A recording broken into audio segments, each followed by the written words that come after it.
Olá, eu sou Ana Carolina, presidenta da ADUFES, e hoje tenho uma pequena análise, que talvez não seja tão pequena assim, dada a complexidade do tema, né?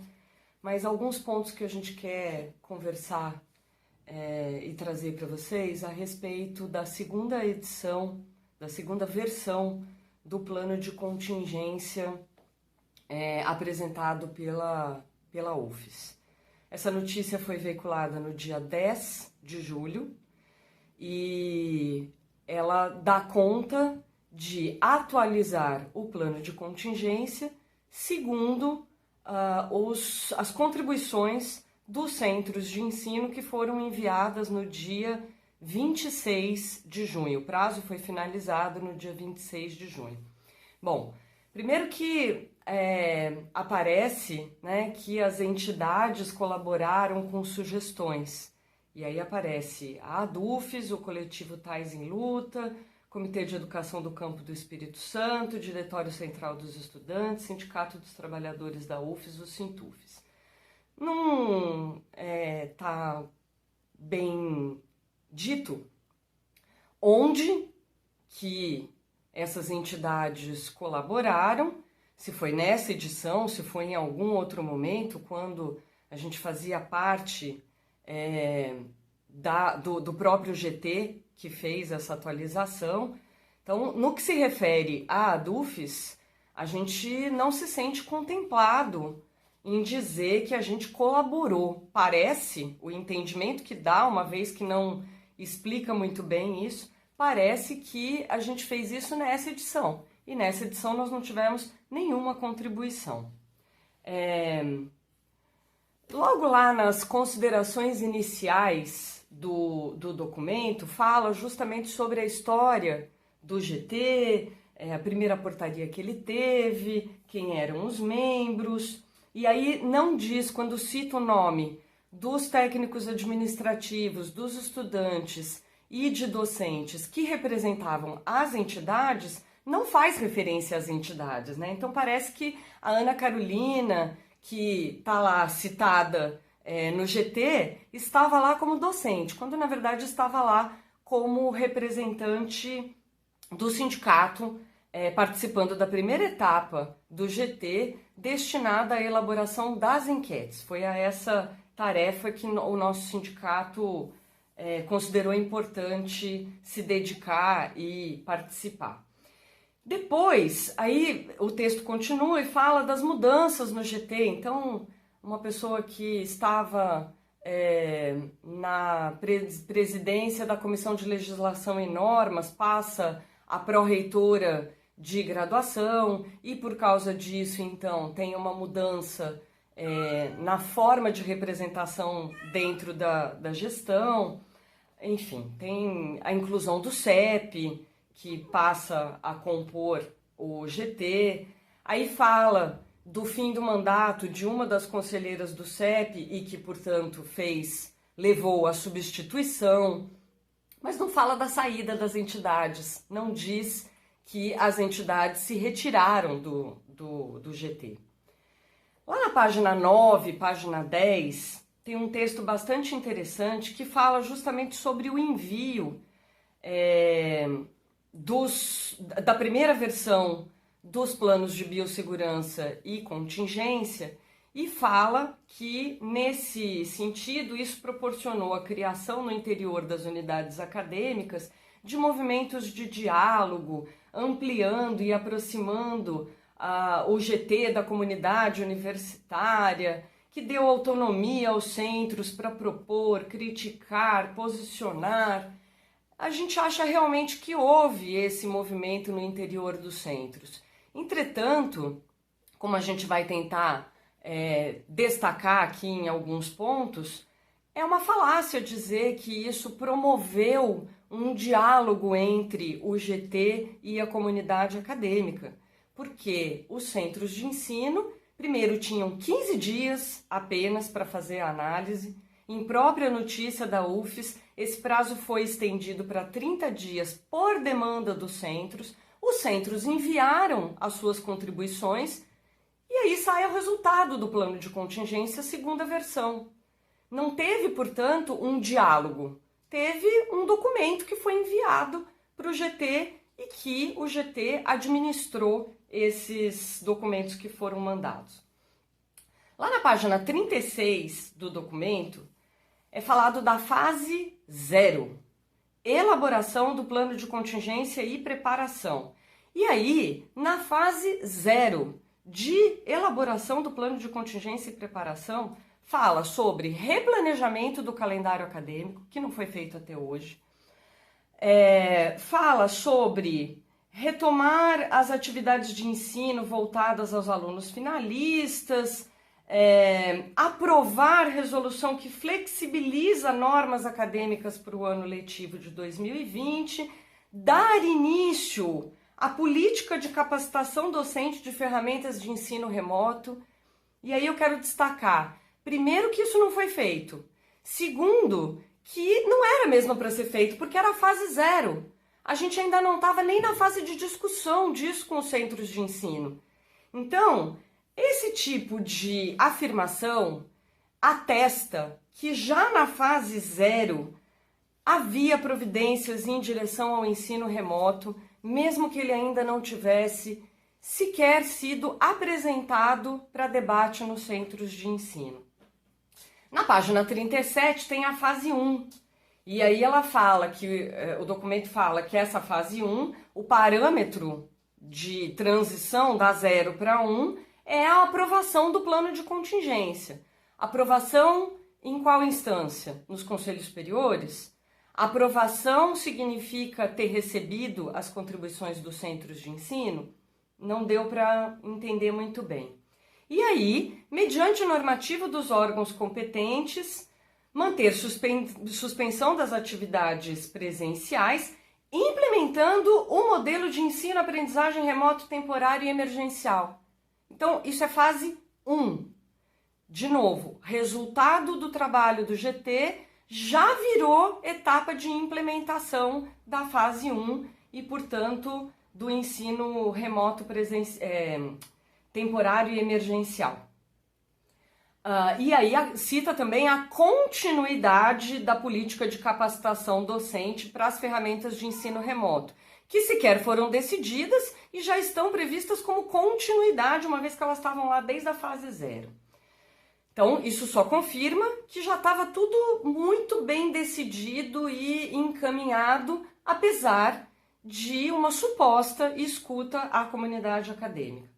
No item 3.3, propor metodologias remotas em face às contingências, vai falar na página 40 a respeito das enquetes que foram feitas com os diferentes segmentos, né, da comunidade acadêmica. As sugestões dos centros de ensino e também das entidades trazem elementos que auxiliam propor metodologia de ensino em face a contingências. Em seguida, destaca que as enquetes chegaram a um número expressivo de estudantes, 49,09%, e docentes, 53,86%, e a grande preocupação com a questão da acessibilidade, da promoção da inclusão digital, para que o ensino remoto não se torne mais um fator de exclusão, evasão, aumento das desigualdades e reprovações. Bom, ao mencionar isso, desconsidera que os dados das enquetes revelaram que tanto professores quanto estudantes são contrários à retomada das atividades de ensino de forma remota, que a maioria dos estudantes, quando perguntados a respeito dos prejuízos acadêmicos, professores também, prejuízos acadêmicos, se as aprendizagens serão as mesmas, se as aulas, mesmo as teóricas, terão a mesma qualidade, tudo isso teve resultado negativo. Os estudantes consideraram que vão ter prejuízos, os professores consideraram que vai haver uma queda na qualidade dessas atividades. Então, o foco dado no plano de contingência segunda versão à questão do acesso é importante, mas não é a solução, não é o único problema com o qual nós temos que lidar. Na página 42, fala que, além de disponibilizar equipamentos e acesso à internet para a realização dos processos de ensino-aprendizagem, são necessárias políticas especiais de atendimento aos que possuem deficiência.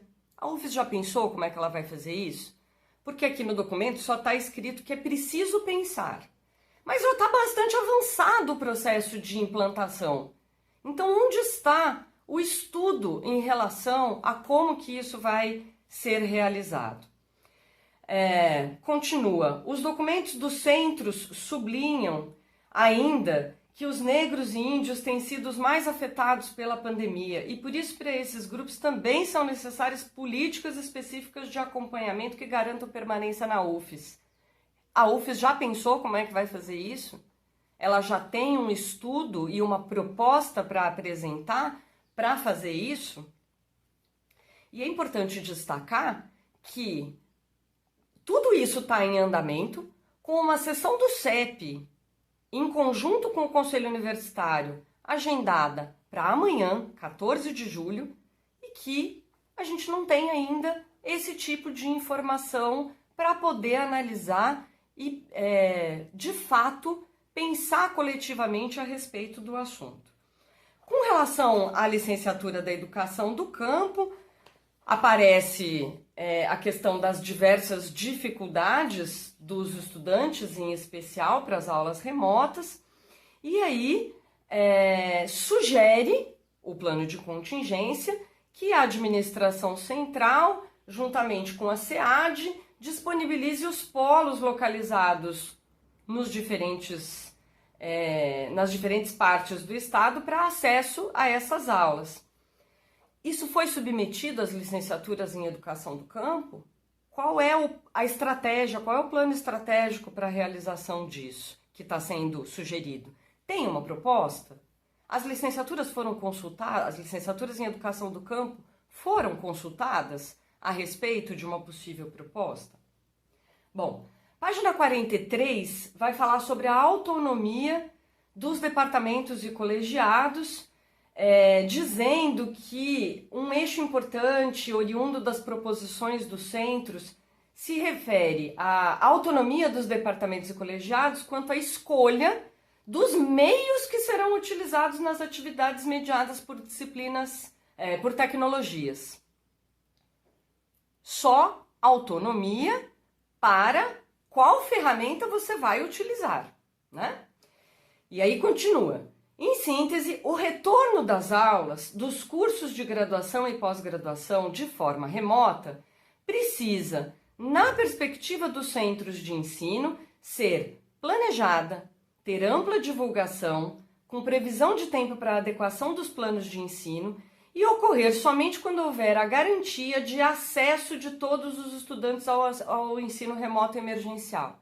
Então prestem atenção. O que está dizendo aqui é que todo esse planejamento precisa ter garantido o acesso. Não há uma perspectiva de que essa adoção passe por discussão. Mas eu quero destacar para vocês três excertos de 3 centros. O relatório do Centro de Educação, na página 45, diz o seguinte: o Centro de Educação não concorda com a transposição dos semestres 2020/1, 2020/2 para o formato de ensino não presencial nos termos do debate acumulado até agora. Na página 31 do documento do CCHN aparece número 13, é o ponto 13 do relatório.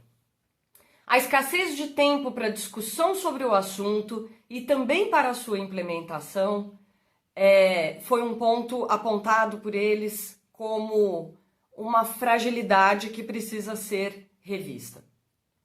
Com isso, demanda-se mais tempo para o debate e que seja mais abrangente e não por representação. 14. A implementação do ensino remoto emergencial é algo novo e desconhecido e por isso sugere-se o início gradual do ensino remoto emergencial com poucas disciplinas e de caráter não obrigatório. De novo, isso não parece estar garantido pelo que afirma a segunda versão do plano de contingência. E na página 2 do relatório do serviço do curso de serviço social, portanto colocado no documento do CCJE, diz que aprovar o ensino remoto é naturalizar o aprofundamento das desigualdades sociais de forma ainda mais gritante em nossa realidade social. Tal processo desconsidera ainda os prejuízos na área da saúde mental e no processo de ensino-aprendizagem, promovendo a fragmentação dos conteúdos, das disciplinas e a ausência de interação entre docentes e estudantes, estudantes de diferentes cursos, trabalhadores da educação e estudantes que vivem os desdobramentos dos transtornos psicológicos, como a ansiedade e a depressão, diante da crise desta pandemia. Nesses termos, avaliamos inoportuna qualquer tentativa de implementação do chamado ensino remoto. Portanto, mais uma vez, o ensino remoto aparece no relatório como se o resultado do que foi trazido pelos centros de ensino fosse consensual em relação à sua adoção. E eu tirei apenas alguns excertos. Eu diria que em todos os relatórios, em algum momento destacado, ou por algum colegiado ou por algum departamento, há menção à necessidade da continuidade do debate. Na página 44 do documento, diz o seguinte: é forte a indicação da necessidade de caracterização do ensino remoto de modo a diferenciá-lo da educação à distância. Então, salienta o documento que o denominado ensino remoto a ser adotado deve agregar necessariamente dois elementos essenciais. O modelo terá caráter temporário e emergencial. Bom, isso não define o que é ensino remoto. Em seguida, de uma forma muito superficial, na página 46, cita no ensino, aprendizagem remoto, temporário e emergencial, EARTE, que é o nome que o GT deu para o modelo que vai implantar, que quer implantar na universidade. No EARTE, os docentes são os responsáveis pelo planejamento e pela execução. Portanto, os recursos didáticos a serem utilizados são definidos pelo responsável pela disciplina. Desse modo, o EARTE leva em conta o direito do docente de planejar, organizar e reorganizar as atividades de ensino-aprendizagem, respeitando-se dessa maneira a liberdade de cátedra, ou seja, a liberdade de ensinar, aprender, divulgar o pensamento, conhecimento, discutir temas que considerem relevantes para a formação dos estudantes e, consequentemente, para a construção de uma sociedade inclusiva, justa e democrática. O texto é muito bonito. O problema é que o documento não diz, quando ele diz que a responsabilidade é do docente, que o docente com isso vai ter autonomia sobre a sua realização, ele não diz qual é a responsabilidade que a universidade vai assumir com isso, né? Ele não menciona quais são os deveres da universidade, muito menos se ocupa de refletir sobre o dito respeito de liberdade de cátedra, uma vez que a própria ferramenta, né, impede essa liberdade. Eu entendo que a gente vai ficar limitado à escolha da ferramenta, mas o modelo de ensino está dado e, portanto, essa liberdade não diz, por exemplo, como que vai garantir direito de imagem, direito autoral dos docentes, de modo a resguardá-los de usos indevidos que podem ocorrer em relação a essa forma de adoção que a universidade está tentando realizar. Tem um outro detalhe, quando fala então em relação a material, né, ao planejamento e tipo de material que vai poder utilizar. Os cursos são presenciais e, para a sua avaliação, é obrigatório que exista um conjunto de bibliografias obrigatórias e de apoio, 3 obrigatórias, 5 de apoio, no mínimo, e que tem que ser livros. Por outro lado, nesse momento, os estudantes não têm acesso a livros. O que a gente vai fazer? A gente vai procurar outros materiais. Muito bem, existem milhares de materiais online que a gente pode utilizar. E aí? A gente então vai descumprir um critério de avaliação dos nossos cursos. É isso? Existe previsão para isso na legislação? Porque as bibliotecas está previsto que não vão abrir agora. Ou a gente vai estimular individualmente, e aí, portanto, a responsabilidade vai recair sobre o professor, que a gente digitalize materiais que têm direitos autorais e que não podem ser utilizados dessa forma. Como é que vai ser isso? Não tem nenhuma menção a respeito disso quando fala lá da tal responsabilidade de planejamento e preparação de recursos didáticos.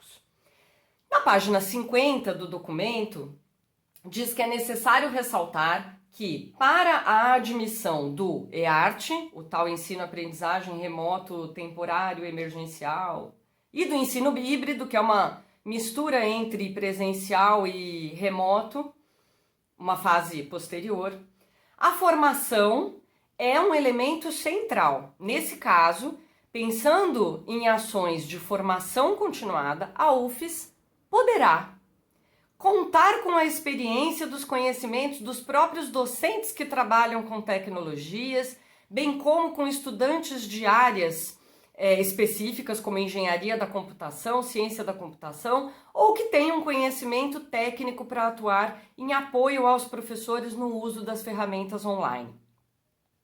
Sabe o que isso me lembra? Aquele antigo Amigos da Escola?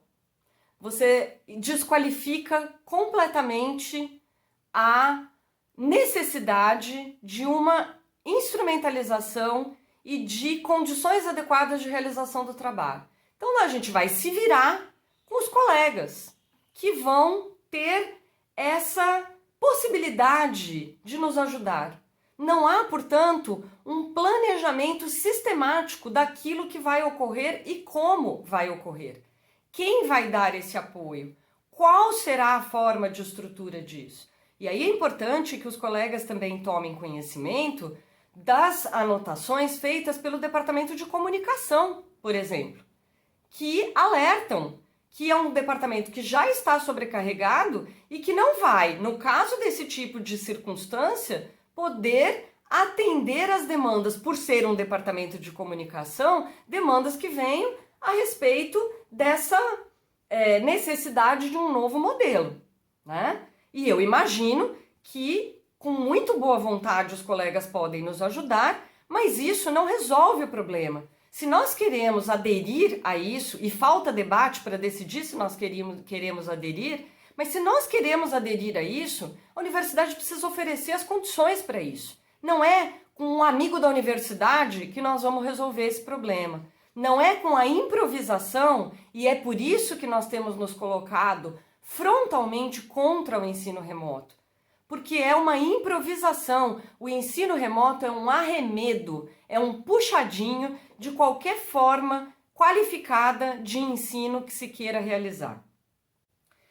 E aí o documento termina nessa parte dizendo o seguinte: finalizamos essa parte com a certeza de que as propostas expostas no plano de contingência, segunda versão, traduzem os diálogos construídos nos centros com a finalidade de buscar caminhos. Cabe agora à administração central e aos órgãos colegiados superiores efetivar as orientações, sabendo que o acompanhamento e avaliação dos processos, por meio de resoluções normativas, é essencial para que possamos melhorar os caminhos no caminhar. Ou seja, vamos traduzir as palavras bonitas no popular. nós vamos trocar o pneu do carro com o carro andando.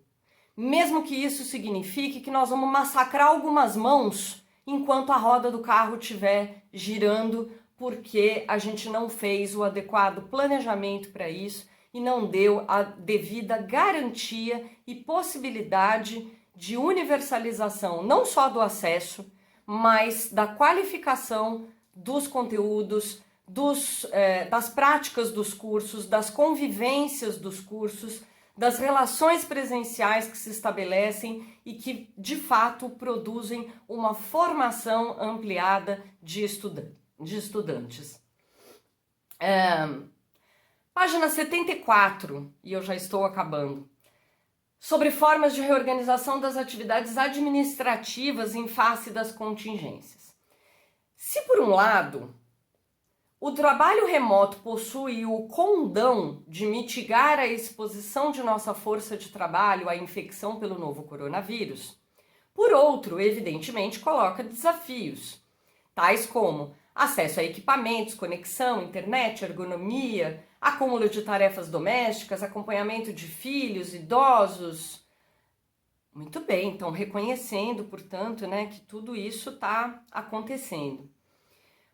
Porém, de uma maneira geral, desde o dia 17 de março de 2020, as atividades administrativas, embora prejudicadas no atual contexto, não sofreram interrupções. É verdade, estamos todos trabalhando. A universidade não parou nem um minuto.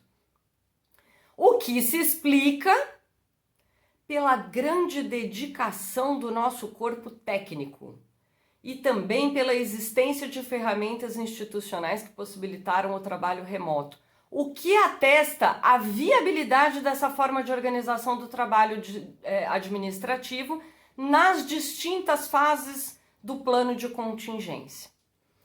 Aqui, o documento está se referindo mais especificamente aos técnicos, mas isso serve também para os demais, De novo, tem uma coisa bonita, que nós somos muito dedicados e não deixamos a universidade parar. E nós somos mesmo muito dedicados, nós temos muito compromisso com a universidade e nós realmente não a deixamos parar. E esse texto mostra não só a viabilidade do trabalho remoto, demonstra também a precarização, a intensificação e que nós estamos fazendo isso por nós e não com condições dadas pela universidade.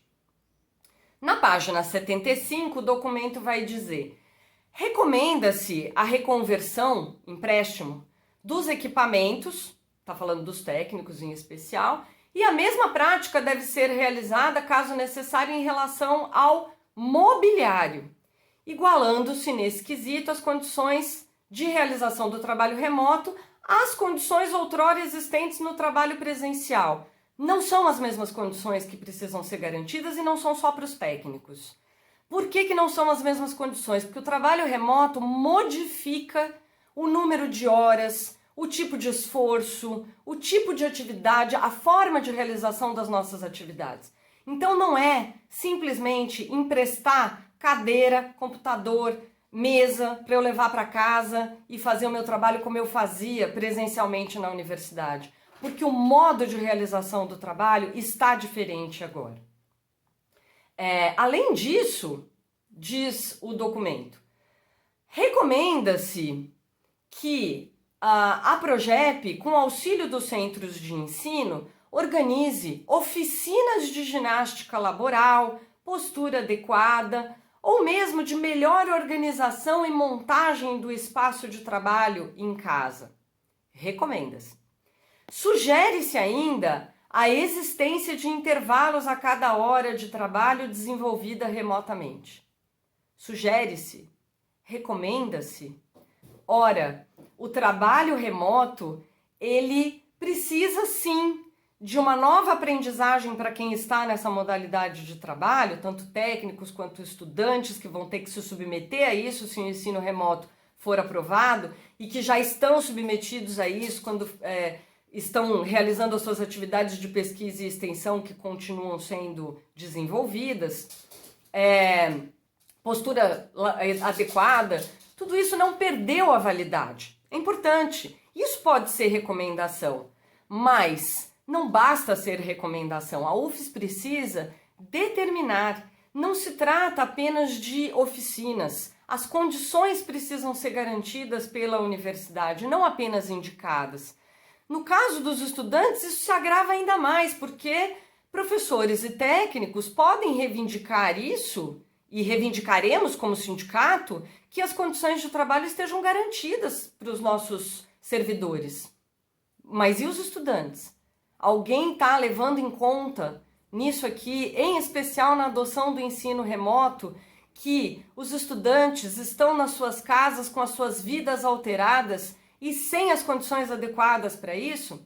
Quando diz que sugere-se a existência de intervalos a cada hora de trabalho, então nós vamos reorganizar o tamanho da jornada, o tipo de atividade sendo alterada e precisando, não é uma sugestão, precisando desses intervalos. Nós vamos ter uma reorganização dos nossos tempos, porque 40 horas no presencial é diferente de 40 horas no remoto.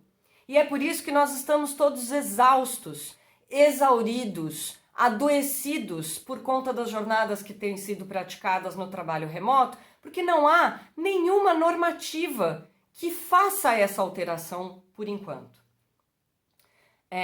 E aí, um destaque que eu quero fazer aqui é que essa questão de sugere-se, vamos fazer, vamos ensinar como é que fica com a postura, não é suficiente, como eu alertei aqui. Quem não tem as condições adequadas, voltando ao caso dos estudantes, vai ser excluído e com um nome bonito de não obrigatório. Porque o estudante que não tiver condições de aderir a esse modelo, ele, ao não poder aderir, ele pode trancar sua matrícula. Ele não vai ser penalizado pela flexibilização que está sendo proposta. Ele vai ser penalizado. Eu estou excluindo esse estudante. Eu estou deixando alguém para trás e muitos alguéms vão ficar para trás. E o nome bonito dado para isso é uma opção. O estudante está dentro das suas condições, escolhendo o que é possível para ele. Então eu não estou garantindo a todos as mesmas condições. Por isso que o subtítulo que nós pusemos na nossa campanha é Ninguém fica para trás. Não é uma decisão que pode deixar para a escolha individual de cada um de nós se nós vamos aderir ou não, se eu vou continuar fazendo disciplina ou não. Bom, as entidades, portanto, têm repetidamente reivindicado um debate amplo, democrático, profundo. O DCE e o Sintufes até foram chamados para reuniões com a reitoria, a ADUFES não foi chamada para nenhuma reunião, mas a gente mantém a nossa disposição, assim como certamente o Sintufes e o DCE mantêm a sua disposição. O que a gente não quer é que essas decisões pautadas por representações nos conselhos superiores sejam tomadas sem uma discussão nas instâncias de base. Então, quando eu levo alguma coisa para uma Câmara Local de Graduação, para depois levar para a Câmara Central, para depois levar para o CEP, antes isso tem que ter sido discutido, o primeiro espaço tem que ter sido colegiado. E nós estamos em período de recesso e férias. Lembremos disso. Então, essa discussão não está sendo feita em todas as instâncias, de modo que, de fato, aqueles que estão nos assentos de representação das instâncias superiores, de fato, possam representar o voto, a decisão, aquilo que deseja a sua comunidade. Esse debate está acelerado de tal forma que isso não está sendo possível, isso não está sendo, de fato, realizado. Então, a gente chama mais uma vez para o debate, para uma convocação ampla, solidária, de fato democrática, de fato preocupada com a comunidade. A gente não quer que a pandemia sirva assim como alguns ministros, numa tal reunião ocorrida recentemente, disseram que a pandemia precisava ser um momento para a gente aproveitar, eles, né? Aproveitarem para passar a boiada. A gente não quer que a UFES, nesse momento, se valha da pandemia para passar a boiada e aprovar modelos precarizados de intensificação do trabalho e de dificuldade e exclusão para a nossa comunidade acadêmica. Então, vamos juntos, com seriedade, com respeito ao conjunto de mais de 27 mil pessoas que convivem na nossa instituição e que merecem um tratamento digno dos nossos representantes, sejam eles das entidades, das câmaras, dos conselhos e até da própria reitoria.